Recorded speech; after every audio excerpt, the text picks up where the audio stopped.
반갑습니다. 장종료 시장점검입니다. 코스피 지수 반등을 제대로 하지도 못하고 허우적거리고 있는데,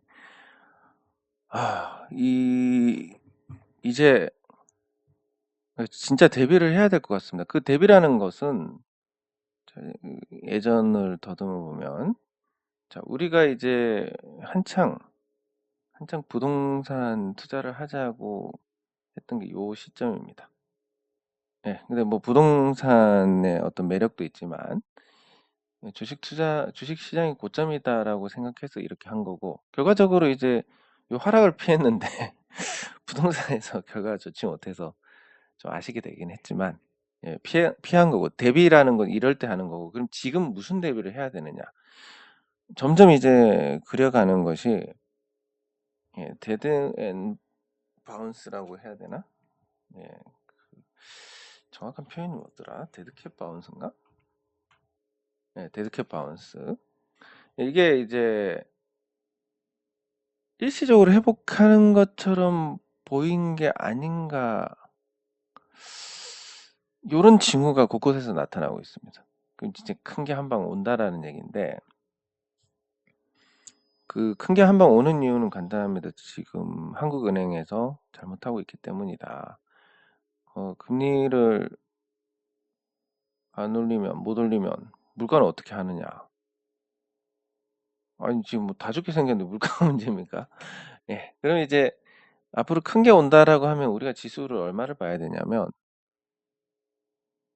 1800을 깨는 걸 이제 봐야 될 것 같습니다. 물론 이제 제가 이런 말씀을 드리는 게 거의 끝에 왔다라는 걸 수도 있습니다. 보통 제가 막 죽는 소리 하면 그게 바닥이기 때문에, 제가 죽는 소리 하니까 바닥이다 이렇게 생각할 수도 있는데, 근데 지금 정황을 봤을 때 한국은행에서 전향적으로 제로 금리로 가지 않으면 정말 큰일 날 수순이 만들어지고 있다. 이걸 이제 설명을 드리면 이렇습니다. 자, 미국 국채 수익률 5%가 넘어갔는데 이게 끝이 아닙니다. 왜냐하면 앞으로 국채를 사줄 대상이 없습니다. 제일 큰 손이 중국이었고, 그 다음 큰 손이 일본이었고, 그 다음이 이제 뭐 독일, 뭐 이렇게 갔는데, 지금 그나마 독일 쪽은 괜찮지만 일본하고 중국은 독자적인 통화 정책으로 가면서, 미국은 기준금리가 5.5%까지 올라갔는데 일본은 0.1 마이너스, 그리고 중국도 3.5%, 3.4까지 내려왔습니다. 자, 이런 상황이면 중국이 3.4니까 뭐 비슷하지 않냐라고 하실지 모르겠지만 안 올렸습니다, 중국은. 그래서 요 금리 차에 의한 이 해지 비용이 증가하면서 중국도 미국 국채를 사봤자 마이너스를 깔고 사야 됩니다. 4% 정도 깔고 사야 되고, 일본도 마찬가지입니다. 자, 이런 구조 때문에 미국 국채를 사줄 사람이 없고, 그럼 미국 국채는 5% 해도 이제 국채가 안 팔립니다. 그럼 어떻게 해야 됩니까? 연준도 안 사줍니다. 양적 긴축한다. 6%로 올려야 됩니다. 6%에도 살 사람이 없으면 7% 가야 됩니다. 자, 이런 일이 아무런 변화가 없으면 앞으로 일어날 것이다. 미국 국채 금리가 7%가 되면 한국은행은 두 가지 선택을 해야 됩니다. 미국 따라서 금리를 올려서 그 갭을 줄이든지, 아니면 아싸리 그냥 외국인들 다 빠져라 그러고 제로 금리로 가든지. 근데 두 가지 중에 뭐가 낫냐면 그냥 아싸리 다 나가라고 하는 게 낫습니다. 1% 경제 성장의 세계에서 가장 빠른 속도로 고령화되고 있는 한국 사회에서 기준금리 3.5%라는 것은 돈을 다 말려버린다라는 얘기입니다. 지금도 그렇지만 여러분들 그런 건 느끼지 않습니까? 지금 주식 투자 마이너스 50%가 평균입니다. 저한테 이제 계좌 상태가 엉망이에요 해서 보내주시는 분들이 계십니다. 그러면 제가 이제 그런 분들께 이런 식으로 보내드립니다. 예를 들면, 뭐 그렇다고 이제 보내주시면 되는데, 보내주시면 이렇게 만들어 드리는데, 뭐 별 내용은 없습니다만, 뭐 예를 들면, 이름이 안 보여야 되는데,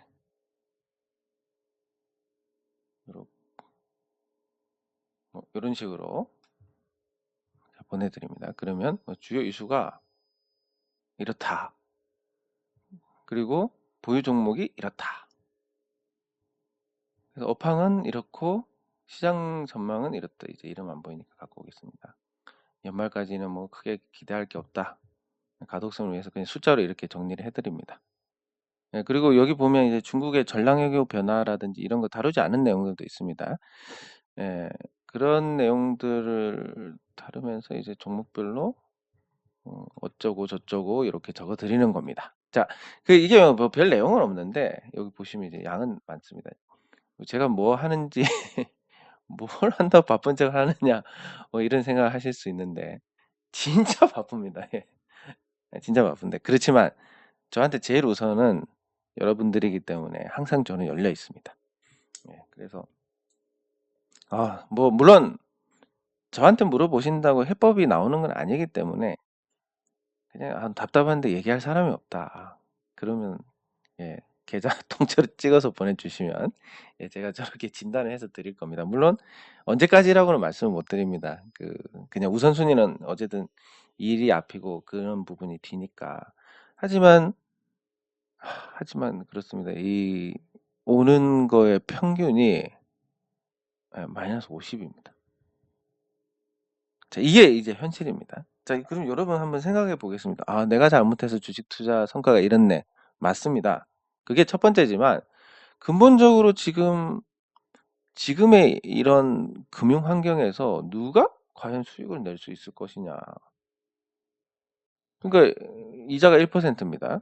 그럼 주식 투자에서 1% 이상만 수익을 내면 나쁘지 않다라는 그런 거하고 이제 뭐 이자 한 4%니까 4% 이상 수익을 내야 나쁘지 않다라는 것과는 차이가 많이 납니다. 그러면 제가 계속 말씀드리지만 현 상황에서 우리가 편하게 요런 금리 수준을 넘기는 투자가 무엇이냐라고 하면 태양광밖에 없습니다. 정말로. 주식? 물론 제가 남들보다 잘하는 것 같습니다. 주식은. 20년 동안 이거를 23년 동안 해왔는데 못한다고 하면 그게 이상한 거지. 하지만 그래봤자 시장이 안 따라주면 헛일입니다. 제가 올리는 게 없기 때문에 시장이 좋아야 팔 수 있는 거고 시장이 좋아야 수익을 낼 수 있는 건데 시장이 계속 이렇게 가는데 어떻게 수익을 내겠습니까? 뭐 시장이 나빠도 꾸준히 수익을 내야 된다. 그게 진정한 주식 고수다. 미친놈입니다. 정말로. 그럴 수가 없습니다. 예, 만약에 그런 사람이 있다면 거짓말입니다. 정말. 그래서 지금은 이대로 가면 정말 큰 게 올 것 같다라는 생각이 듭니다. 국채 수익률 6%, 7%가 되면 어떻게 할 것이냐. 미국은 물론 이렇게 견딜 수가 있습니다. 출생률도 좋고 미국 소비가 아직 안 죽었습니다. 그리고 미국 소비가 죽지 않은 것에 더해서 미국은 계속 유동성을 공급을 합니다.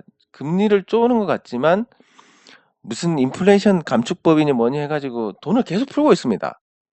그러니까 버틸만 합니다. 근데 한국은 어떻게 됩니까? 다 지금 돈이 말라가고 있습니다. 자, 그러면 어떻게 말라가는지를 설명을 드리면 이렇습니다. 그 두 가지로 분류를 해서 이해를 하시면 됩니다. 이거는. 자, 금리가 0.5%였을 때 그리고 3.5%였을 때 이 두 가지를 보면 마이너스 통장 쓸만합니다. 주택담보대출 쓸만합니다. 주식담보대출만 높았습니다. 예, 그래서 마이너스 통장도 쓰고 주택담보대출도 쓰고 뭐 여기 그리고 예금 해봤자 뭐 1%니까 예금보다는 다른 자산을 찾습니다. 그러면서 이제 주식시장이 살찌고 부동산도 가격이 오르고 이런 상황이 됐습니다. 자, 이런 상태에서 주식시장 이게 거품이냐 아니냐 뭐 규정을 할 수는 없지만 어쨌든 좋았던 건 틀림이 없습니다. 유동성의 힘으로. 자, 이게 이제 3.5%가 됐습니다. 물론 경제 성장률이 한 4% 되고 출생률이 높고 인구 증가율이 높고 경제 활동 인구가 계속 늘어나는 그런 활기찬 사회였다면 충분히 괜찮은 거지만 지금 그 고령화가 세계에서 제일 빨리 진행되고 있는 나라, 경제 성장률 위기도 아닌데 1%밖에 안 나오는 나라, 이런 나라에서 3.5%를 한다. 자, 그러면 이제 마이너스 통장이 이제 한 8% 정도 됩니다. 자, 그리고 주택담보대출도 변동금리는 이제 다시 7%짜리가 나오기 시작합니다. 예금 넣으니까 4%는 줍니다. 자, 그럼 주식시장이 어떻게 되겠습니까? 근데 내가 주식 할 때마다 이렇게 깨지고 마이너스 50%입니다. 깨지고 돈이 생기면 주식에 넣고 싶겠습니까? 에이, 그냥 예금이나 해야지. 뭐 요렇게 됩니다. 주식시장에 돈이 안 돕니다. 그리고 부동산 못 삽니다. 7% 담보대출 받아가지고 부동산을 산다. 가격이 안 올라갑니다. 안 올라갈 것 같습니다. 그러면 1년만 지나도 예를 들어 10억짜리 부동산이면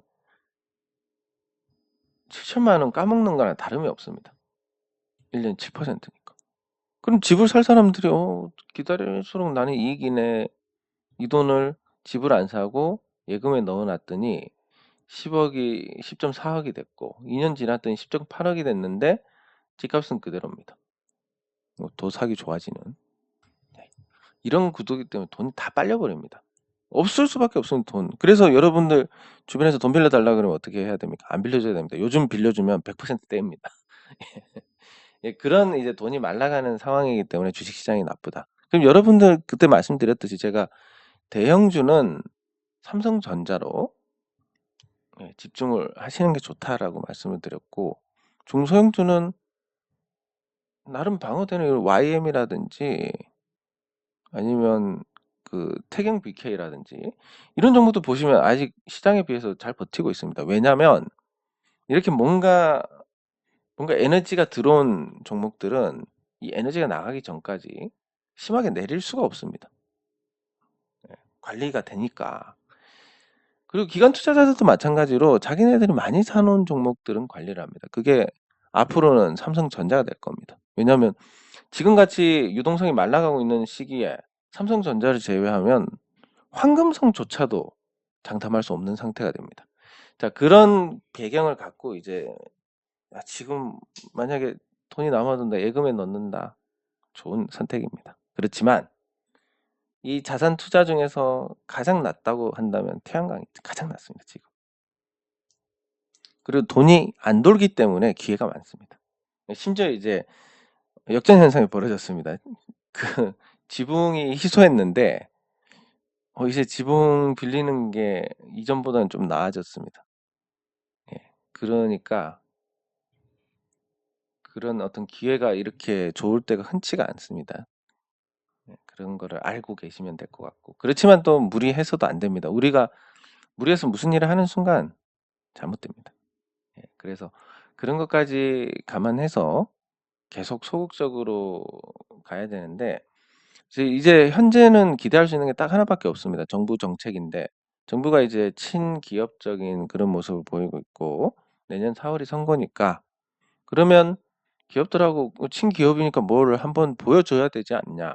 이런 관점에서 이제 정부에서 정책이 나오는데, 어떤 정책이 나오든 백약이 무효하다라고 생각하시면 되고, 한국은행이 금리를 내리지 않는 이상은 그 어떤 반응도 강력하게 나올 수가 없는 구조입니다. 돈이 말라버렸기 때문에.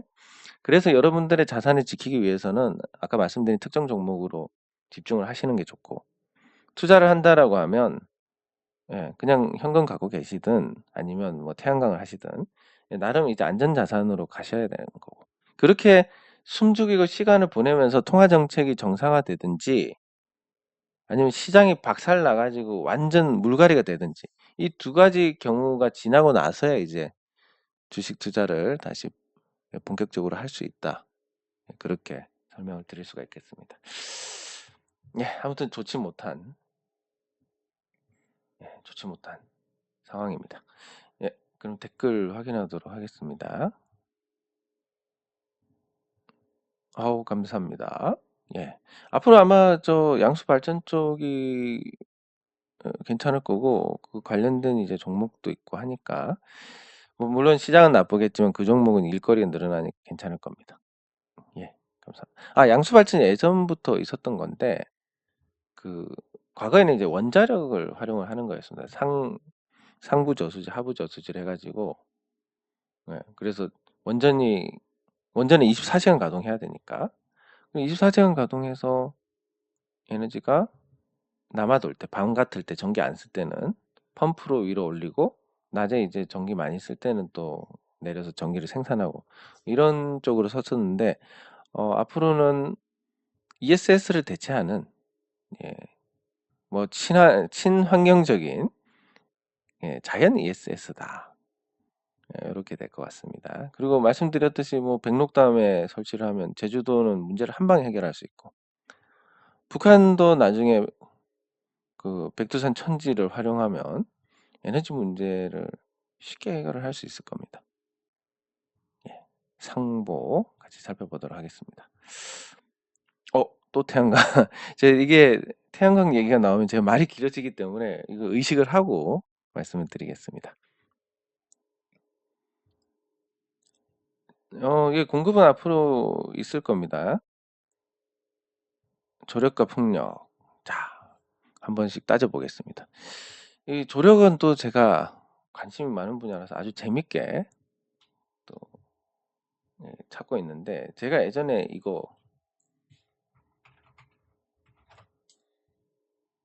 이거에 대해서 굉장히 매력적인 이 프로젝트라고 생각을 했습니다. 뭐냐면 이 조력입니다. 조력 쪽인데, 이 가로림만의 이거 아이고, 글자가 왜? 예, 가로림만이라고 국내 이 충청남도에 이게 있습니다. 여기를 막으면 이렇게 물이 어마어마하게 이 면적에 채워집니다. 그리고 조수 간만의 차도 큰 곳입니다. 그래서 이걸 막아서 조력 발전소를 건설하면 이제 한국의 전력 생산 10%에 해당되는 전기가 나올 것이다. 그래서 가로림만 조력 발전 프로젝트가 있었는데, 환경 단체의 영향 등으로 무산이 됐습니다. 이거 했으면 아마 당진에 있는 현대제철 전기는 친환경으로 썼을 겁니다. 근데 계속 갯벌의 이 잔존 가치가 개발하는 것보다 훨씬 낫다라는 의견들이 계속 나오고 있기 때문에 조력은 앞으로 좀 힘들지 않을까, 이렇게 보시면 되고, 풍력은 소음 때문에 안 됩니다. 근처에 있으면 웅 이런 소리가 납니다. 그러면 생활이 안 됩니다. 그러면 민가에서 많이 떨어져야 되는데, 민가에서 많이 떨어져서 지었다 치면 또 어떤 문제가 있냐면, 이 풍력은 고장이 잘 납니다. 근데 어마어마한 크기이기 때문에 고장 한번 나면 수리하는데 또 한참이 걸리고, 그래서 요 두 가지는 사실 힘듭니다. 해상 풍력이 이론적으로는 괜찮은데 고장 나면 어떻게 할 것이냐, 태풍 불어서 세게 돌다 또 과하게 생산하면 어떻게 될 것이냐 등등의 문제가 통제가 안 된다. 그래서 일단 조력과 풍력은 우리가 변수로 안 보는 게 맞을 것 같습니다. 자, 그러면 앞으로 이 지방단체가 대량 공급을 할 것이다라는 부분에서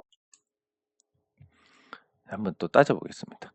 자, 지방자치단체 또는 뭐 대규모로 이렇게 토지를 매입을 하면, 이 토지 매입 원가가 보통 7에서 10만 원 정도 합니다. 자, 7에서 10만 원 정도 하고, 이런 대규모 토지가 임야일 경우에는 REC가 지붕에 할 때는 1.5지만 임야는 0.7을 줍니다. 그리고 대규모 부지는 1.0을 줍니다. 자, 그러면 0.7 또는 1.0이니까 기본적인 수익률이 떨어지고, 요 토지 매입금이 들어가고, 발전해서 토지 매입금이 들어갑니다. 토지 매입금이 더해지고 수익은 또 떨어지고 한 30원 정도 차이가 날 겁니다. 떨어지고. 자, 그리고 이게 저는 물론 또 저도 돈 버는 거 좋지만, 제가 이 태양광을 이렇게 계속 무리다 싶을 만큼 권해드리는 이유가 뭐냐면, 앞으로 우리가 주식 투자를 잘하기 위해서는 그 어떤 기법이나 그 어떤 노력보다도 이게 효과적일 것이다라고 생각하기 때문입니다. 왜냐하면 안정적으로 계속 현금이 들어온다, 이것만큼 심리에 긍정적인 영향을 주는 게 없기 때문에 그렇습니다. 자, 그러면 저는 그래서 뭐 어쨌든 최대한 여러분들께 좋은 수익률을 맞춰드리기 위해서 뭐 중간에서 하는 일들을 다 비용을 안 받고 하지만, 그렇지만 지자체들은 어떻게 됩니까? 법인을 설립을 하고 이 SPC를 설립하고 보통 임원이 한 6명 정도 들어갑니다. 6명이 뭐 하는 일이 있느냐? 별로 없을 겁니다. 근데 6명이 들어가서 급여를 매달 받아갑니다. 그리고 기본적으로 우리가 하는 것보다 가중치가 적기 때문에 떨어지고, 토지 매입 비용이라는 고정비가 더 들어가지고, 지자체가 하는 건 이 100kW 기준으로 해가지고, 또 지상에 설치하면 이 구조물이 큰 게 들어가야 되니까 구조물 가격도 비쌉니다. 그래서 이게 한 원가가 2억 정도 될 겁니다. 100kW 설치를 하면 2억 정도 되는 거에다가 수익은 또 그 가중치만큼 안 나오고, 예, 가중치만큼 안 나오고, 그리고 또 하나가 이런 불필요한 비용 지출이 많이 됩니다. 자, 요런 구조가 됐다라고 하면 지방자치단체가 이걸 공급을 해가지고 한다? 그러면 돈을 만약에 지역 주민들 펀딩을 받는다 해도 지역 주민들 많이 먹어야 한 12% 정도 될 겁니다. 연. 별로 매력적인 게 아닙니다. 그 지자체가 노는 땅을 활용해서 태양광 발전소를 지어야지. 뭐 많지는 않을 것 같고, 만약에 많다고 하더라도 아까 말씀드린 그런 부분들 때문에, 예, 수익률이 그닥 좋지 않을 것이고, 그 수익률이 좋지 않기 때문에 큰 위협은 안 될 것이다. 이렇게 보시는 게 맞을 것 같습니다. 자, 그리고 상보 보고 끝내도록 하겠습니다. 짧게 하려고 해도 뭐 말이 왜 이렇게 많아지는지. 예. 어떨 땐 보면 숨도 안 쉬고 말하는 것 같은데, 네, 상보가 최근에 변동성이 컸습니다. 변동성이 컸고 단기간에 상승하고 왔는데, 뭐 요런 거는 하나씩 제가 설명을 드리겠습니다. 물론 제가 말씀드리는 게 맞는 건 아니지만, 제가 지난 23년간 주식 투자를 하면서 얼마나 많은 연구를 했겠습니까? 특히 뭐 저는 부지런하고 노는 것도 별로 안 좋아하고, 그냥 이런 거 뉴스 보고 좋아하고 이런 건데, 자, 그럼 이거 스토리를 한번 써보겠습니다. 이 스토리가 맞을 수도 있고 틀릴 수도 있습니다. 네, 주가가 상승하기 시작합니다. 네, 시장이 그렇게 좋지 않은 시기에 상승을 했습니다. 그리고 빵 터트립니다. 네, 성보가. 네, 거래량 보시면 이렇게 됩니다. 그리고 내려오고 또 한 번 올라가고 내려오고 올라가고 내려오고 올라가고 내려오고. 자, 그럼 이게 무엇일까? 자, 상보가 이게 지금 뭐 하는 일일까라고 한번 생각을 해보겠습니다. 자, 첫 번째, 요 변동성을 통해서 매집을 해가지고 어마어마한 시세를 낸다. 두 번째, 그냥 여기서 지금 털고 있다. 못 털어가지고 한번 올렸다 털고 또 한번 올렸다 털고 한번 올렸다 털고 턴다. 두 개 중에 뭐냐 모릅니다. 모르지만 요 흐름상 보면 요게 지금 하락 삼각형 형태로 가고 있습니다. 그리고 시세가 났는데 그 시세가 난 이후로 꺾였는데 그게 언제 꺾였습니까? 6월 달입니다. 6월 달에 무슨 일이 있었느냐? 4월 달에 주가 조작 사태가 있었고 6월 달에 또 주가 조작 사태가 있었고 그리고 얼마 전에 또 주가 조작 사태가 있었습니다. 자, 그렇기 때문에 이런 일들이 계속 일어나니까 본전에 턴다라는 관점에서 보는 게 맞지 않을까? 그래서 큰 시세를 내기는 어렵고 한 번씩 튈 때 그냥 같이 정리하시는 게 좋겠다는 생각입니다. 뭐 상보가 이제 좋은 기업이고 계속 좋은 아이디어를 통해서 그렇게 나아가고 있는 전도 유망한 기업이지만 유동성이 말라 있는 이 시기에는 그닥 좋지는 않을 것 같습니다. 그래서 본전에 정리하시는 게 좋은 대응이 될 것 같고, 예, 마지막으로 오늘 제가 그 제 모교를 방문했습니다. 그 고등학교를 방문했는데 이 고등학교 이제 태양광 설치 때문에 예, 이렇게 고등학교가 있고 중학교가 있고 저는 중학교는 시골에서 나오고 고등학교는 여기 나왔는데 태양광 설치하는 그 지붕 옥상에다가 설치 관련해서 이제 미팅을 하고 근데 이제 갔는데 이 기분이 참 묘한 그런 기분인 겁니다. 왜냐하면 제가 고등학교 다닐 때 거기 이제 여자 주사님이 계셨는데 나이 차이가 얼마 안 났던 것 같습니다. 막 고등학교 졸업하고 막 오신 것 같은데 그 도서관 청소할 때 그분이 이제 또 담당을 하시고 그래가지고 그래서 들어가서 봤는데 그 모습 그대로인 겁니다. 그래서 내 타임머신을 타고 옛날로 돌아갔나? 뭐 이런 생각이 순간 들어가지고 그래서 아직도 일하고 계시네요. 막 그러니까 27년째 일을 했다면서 그런 말씀 하시던데 그렇게 하면서 이제 요 학교 관련해서 또 태양광 설치하는 것도 말씀드리고 이걸 하면서 뭐 설치가 될지 안 될지는 모르겠습니다. 이사장님께서 워낙 또 까다로우셔가지고 근데 이게 이게 바로 뭐랄까? 이게 바로 추억 여행이라고 해야 됩니까? 예. 그 옛날에 학교 그대로고 제가 다닐 때는 그 촌스러운 애들이 그때는 뭐 무슨 공을 가지고 놀았다면 지금 가니까 이제 애들이 막 드론 띄우고 놀고 있고 예. 같은 건물에서 같은 공간감을 가지고 시간이 교차되는 그런 느낌을 받았는데 굉장히 기분이 묘하면서 좋았습니다. 그래서 그걸 보면서 또 무슨 생각을 했냐면 내가 또 늙었구나 이런 거에 감흥을 느끼다니 이런 생각을 했는데 오늘 주식시장도 그렇고 그 태양광도 그렇고 일 하다 보니까 이젠 정말 좀 몸을 사려야 되는 시기가 왔구나라는 생각을 합니다. 공격적으로 투자를 하는 거 좋습니다. 지금까지 현금을 3년 동안 쭉 갖고 있었다면 그렇게 하셔도 되는데 그런 분이 과연 얼마나 되겠습니까?